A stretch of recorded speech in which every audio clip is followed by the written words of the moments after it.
د خوست ولایت د امنیه قومندانۍ د تروریزم پر وړاندې د مبارزې مدیر مولوي محمد رسول وطنمل وایي د تیرو 2 میاشتو په جریان کې د یو لړ تصفیوي عملیاتو په ترڅ کې چې د خوست ښار او اړونده ولسوالیو کې ترسره شوي 15 میله سپک او درنه اسلحه 2 دانې دوربینونه 1 دانه ډرون کامرا او ترڅنګ کې سلګونه پایره د کلاشینکوف او پیکا مرمۍ نیولې. نوموړي زیاته کړې چې د یادو اسلحو په تړاو 8 کسان هم نیول شوي چې دوسیې به یې د څېړنو له بشپړېدو سره اړونده ارګانونو وسپارل شي.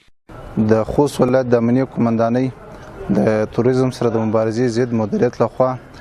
په خوست ولایت کې د مرکز په شمول په مختلف ولسوالیو کې عملیات ترسره شول چې دا عملیات په مندوزی ولسوالۍ کې او په نادر شاه کوټ ولسوالۍ کې په علشیر ولسوالۍ تڼۍ ولسوالۍ کې او 15 میله سپک او درنه وسله ونیول شوله او په زرګونه پایره د پیکا مرمۍ او د کلاشینکوف مرمۍ ونیول شولې او همدارقم ته څه د شپې او د ورځې دوربینونه ونیول شول چې دې په تور باندې په حال موږ 8 نفر نیولې دي چې دوسیم هر کله بشپړ کړي نو رسم عدلي او قضایي ارګانونو ته وسپارل. ښاغلي وطنمل وویل چې د امنیتي ځواکونو هڅې په دې برخه کې جدي دي. هیڅ چاته به دا اجازه ورنه کړي چې فساد او ناامنۍ ته لمن ووهي. هغه له ولسونو غوښتنه وکړه چې د ملت مال په راټولېدنه کې د خپلو امنیتي ځواکونو ترڅنګ ودرېږي او هیڅوک پرې نه ږدي چې کوم ډول خیانت ته زمینه سازي وکړي. د خوست امنیه قومندانۍ ویان مستعفر ګربز وویل چې د امنیه قومندانۍ منصوبینو د ولسونو په همکارۍ همیشه د ورانکاره خلکو د ناوړه کړنو مخه نیولې. دوی زیاته کړه